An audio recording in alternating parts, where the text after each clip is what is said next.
I wanted to make a bit of a detour here. This characteristic I'm about to explain is not as basic as the selection tool, but I would have loved to know this sooner in my digital painting crusade. If this is too advanced, maybe try it later. You can totally skip this video in the series and skip right next to size and resolution. Subscribe to the ArtForge Academy newsletter in order to receive exclusive discounts for our video courses. What I'll be explaining is called clipping masks in Photoshop, and it probably has different names in other softwares. Basically, the idea is that without the need of selection, we can nest layers into other layers. Let me explain. Let's say I have a shape that I really like, and I want to add texture for it. Usually, what we would do is add a texture and erase everything around it, so it only shows within this area, right? We could do that, but a quicker way of doing this is having the area we want to be affected, add a large texture on top, and here's where it is.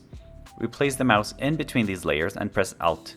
This shows a small arrow pointing downwards. While holding Alt, we click there, and this is what happens.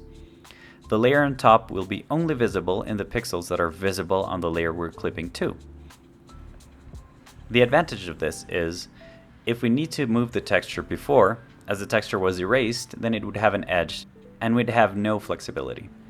With clipping masks, we can move the texture freely on the layer above, and the edges would be defined by the layer underneath, so it's a much more flexible approach.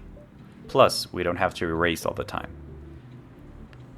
This works with every type of layer, by the way, not only textures.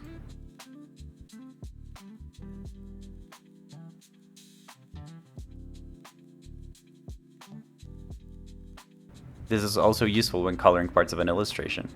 I'd usually set an area for each element I'd want to color, and that way we'd have islands of color that I stack tons of layers on top. That way I don't need to select once and again to make sure everything is within the borders. This flexibility and the ability to go back to any previous decision and change it is super useful when working with projects that need revisions. We call this working in a non-destructive way. That way, if a client suddenly thinks that a character looks better in green than in blue, we can change it really quickly.